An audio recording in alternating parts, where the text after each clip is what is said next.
ఓం సాయిరామ్. సాయి భక్తులందరికీ నమస్కారం అండి. అందరూ ఎలా ఉన్నారు ఫ్రెండ్స్? మన సాయినాథుని దయ వల్ల అందరూ బాగుండాలి మనస్ఫూర్తిగా కోరుకుంటూ ఈరోజు ఈ వీడియోనైతే స్టార్ట్ చేస్తున్నాను.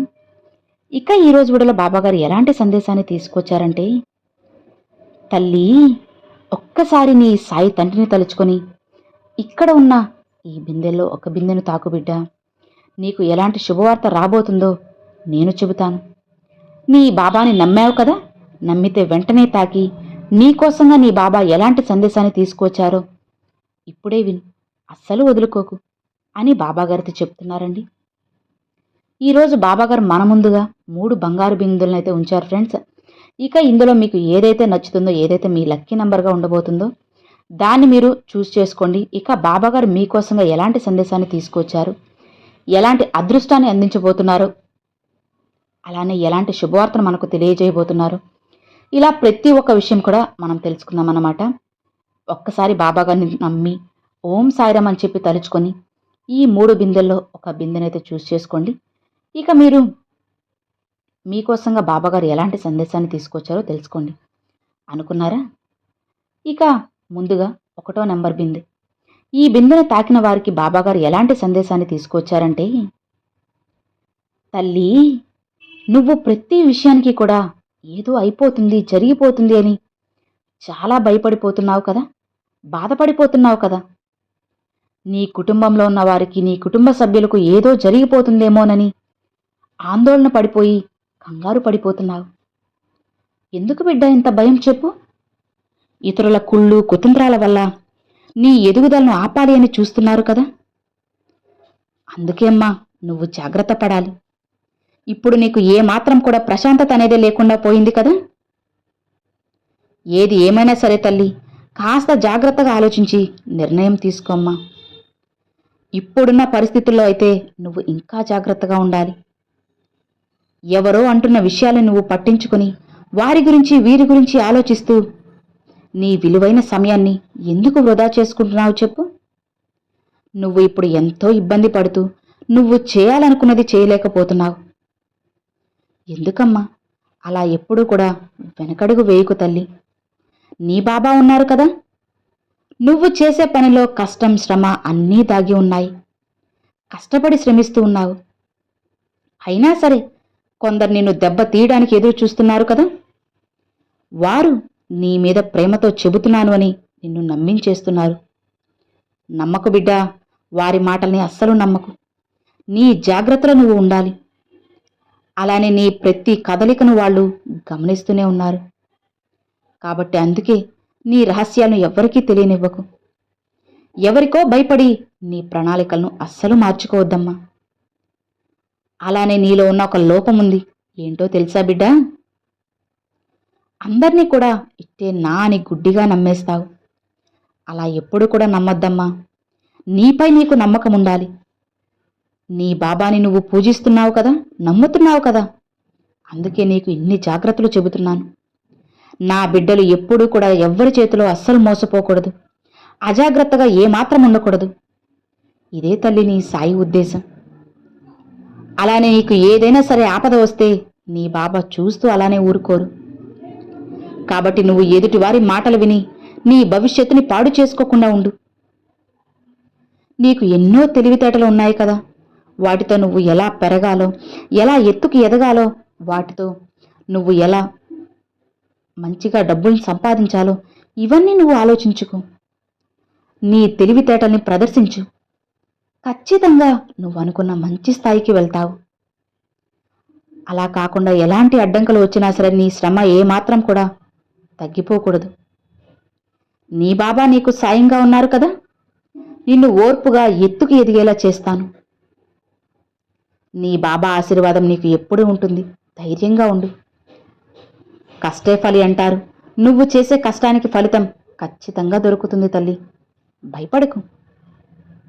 ఇతరుల విషయాలు నువ్వు పట్టించుకోకుండా నీ పనిలో నువ్వు నిమగ్నమై ఉండు. హాయిగా ముందుకు వెళ్ళు. ఇక నువ్వు అనుకున్న విజయం ఖచ్చితంగా సాధిస్తావు తల్లి. ధైర్యంగా ఉండు. నీ సాయి ఆశీర్వాదం ఎప్పుడూ నీకుంటుంది కదా.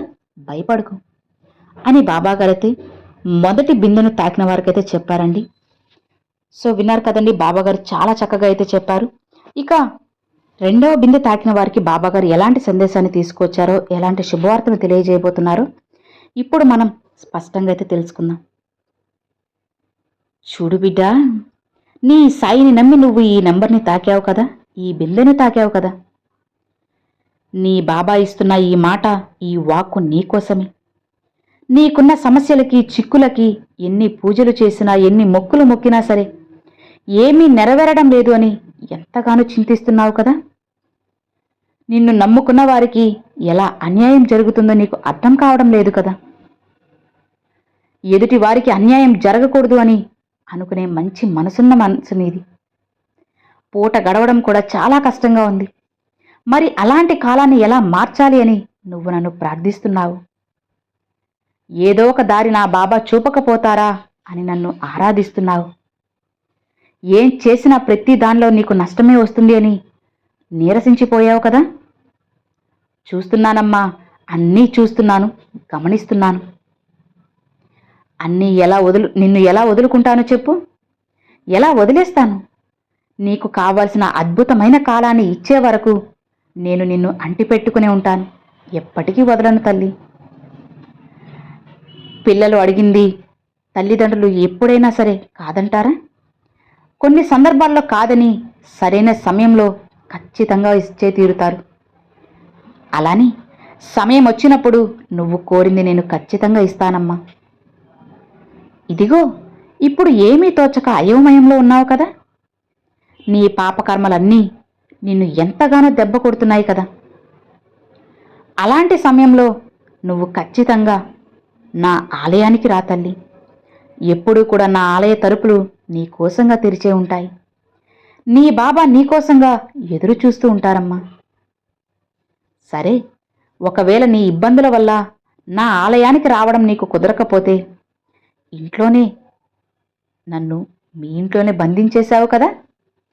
నా ముందు వచ్చి ఒక చిన్న దీపం కానీ, ఒక పువ్వుని కానీ సమర్పించి నా నామాన్ని స్మరించు చాలు. నీకున్న కష్టాలన్నీ తొలగించేస్తాను. నాకు ఎన్నో పూజలు, ప్రసాదాలు ఏమీ అవసరం లేదు. కాస్త చక్కెర, బెల్లం కానీ, పాలైనా సరే, లేదా మంచి నీళ్ళైనా సరే నాకు సమర్పించు తల్లి, చాలు. నేను పొంగిపోతాను. నీ కుటుంబాన్ని మంచిగా వృద్ధిలోకి నేను తీసుకువస్తాను కదా. నా కోసంగా నువ్వు ఎలాంటి కానుకలు తానవసరం లేదు తల్లి. కేవలం నీ తండ్రిపై నమ్మకం పెట్టు చాలు. ఖచ్చితంగా నా అనుగ్రహం దొరుకుతుంది. నిన్ను నేను నడిపిస్తానమ్మా, మంచి దారిలో తీసుకువెళ్తాను. నీ ప్రతి పనిలో కూడా నీకు నేను తోడుంటాను. బాధపడకు తల్లి, ధైర్యంగా ముందుకు వెళ్ళు. నీ బాబా ఆశీర్వాదంతో నీ భవిష్యత్ అనేది బ్రహ్మాండంగా, అద్భుతంగా ఉండబోతుంది. ఇక నువ్వు ఏదైతే చేయాలి అనుకుంటున్నావో అది చెయ్యమ్మా. ఎందులో కూడా కష్టం, నష్టం లేకుండా ఆదాయాన్ని తెచ్చిపెట్టి నిన్ను మంచి స్థాయిలో ఉంచుతాను. నీ సాయిని నమ్మిన వారు చెడిపోయినట్లు ఎక్కడైనా ఉందా చెప్పు. నేను నీకు అండగా ఉంటాను, సంతోషంగా ఉండు అని రెండవ నంబర్ తాకిన వాళ్ళకైతే బాబాగారు ఇలాంటి సందేశాన్ని అయితే తీసుకొచ్చారండి. ఇక చివరిగా మూడో నంబర్ బిందె తాకిన వాళ్ళకి బాబాగారు ఎలాంటి సందేశాన్ని అందించబోతున్నారో, తన బిడ్డలందరికీ ఎలాంటి శుభవార్తను రానివ్వబోతున్నారో, ఇలా ప్రతి ఒక్కటి కూడా స్వయంగా మనం మన సాయి తండ్రి మాటల్లోనే తెలుసుకుందామండి. బిడ్డా, నువ్వు నన్ను నమ్మి ఈ మూడో బిందెను తాకావు కదా.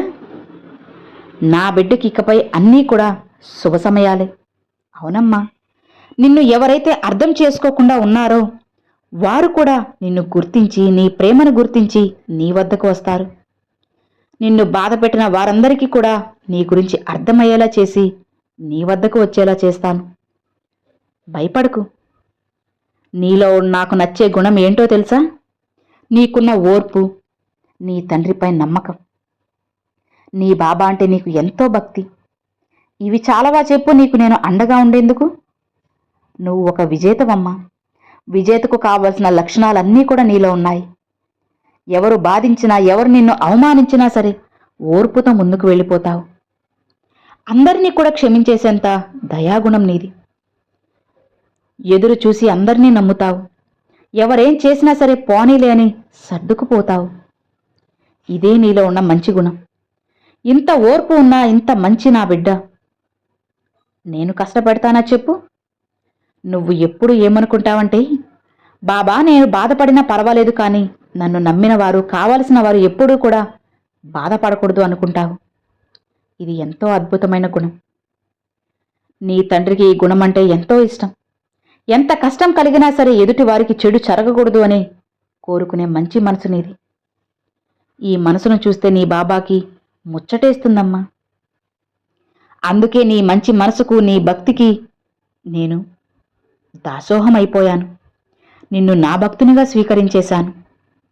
నీలో ఇన్ని మంచి లక్షణాలు ఉన్నాయి కదా, అందుకే నీ సాయి అనుగ్రహం నీకు త్వరగా కలిగింది. నువ్వు ఏమీ అడగవు. ఒకవేళ అడిగావు అంటే అది ఖచ్చితంగా నీ భవిష్యత్తు కోసమైనది. నీ పిల్లలు బావుండాలని, నీ కుటుంబం బావుండాలని అడుగుతావు. సరే తల్లి, అన్నిటినీ నీకు చేసి పెడతాను. నీ జీవితాన్ని, నీ భవిష్యత్తుని నేను మారుస్తాను. నిన్ను బాధ పెట్టిన వారు నీ దగ్గరికి వచ్చి తమ తప్పు తెలుసుకొని నిన్ను క్షమించమని అడిగేలా చేస్తాను. నీ కష్ట సమయంలో ఎవరు ఉన్నా లేకపోయినా సరే నీ సాయిని ఒక్కసారి పిలువు చాలు, నేను నీ ముందు వాలుతాను. నీ బాబా నీకు తోడు ఉన్నంత వరకు ఎవ్వరూ కూడా నిన్ను ఏమీ చేయలేరమ్మా. అలానే ఎలాంటి చెడు ప్రభావం కూడా నీ నీడను కూడా తాకలేదు అని తెలుసుకో. ఇక నిశ్చింతగా ఉండు. నీ సాయి అనుగ్రహం నీకు పరిపూర్ణంగా ఉంటుంది. ఇక నీకు దిగులెందుకు? భయపడకు. నీకైన శుభవార్త నీ చెవిన పడబోతుంది. ఇక సంతోషంగా ఉండు అని బాబాగారైతే 3వ నంబర్ తాకిన వాళ్ళకైతే చెప్పారండి. సో విన్నారు కదండి, 1వ నంబర్, 2వ నంబర్, 3వ నంబర్ తాకిన వాళ్ళకి బాబాగారు ఇలాంటి సందేశాలను అయితే తీసుకువచ్చారు. మరి ఈరోజు బాబాగారు పంపించిన ఈ సందేశం మీ అందరికీ ఎంతగానో నచ్చింది అనుకుంటున్నాను. అలానే ఈ మూడింటిలో మీరు ఏ నెంబర్ చూస్ చేసుకున్నారనేది నాకు తప్పకుండా కామెంట్లో అయితే షేర్ చేసుకోండి. అలానే ఓం సాయిరామ్ అని కూడా కామెంట్లో అయితే షేర్ చేసుకోండి ఫ్రెండ్స్. ఈ వీడియో నచ్చినట్లయితే ఒక చిన్న లైక్ చేయండి. మరికొంతమంది సాయి భక్తులకు షేర్ చేయండి. ఫస్ట్గా మన ఛానల్ చూసేవాళ్ళు సబ్స్క్రైబ్ చేసి సపోర్ట్ చేయండి ఫ్రెండ్స్. Thanks for watching. ఓం సాయిరామ్.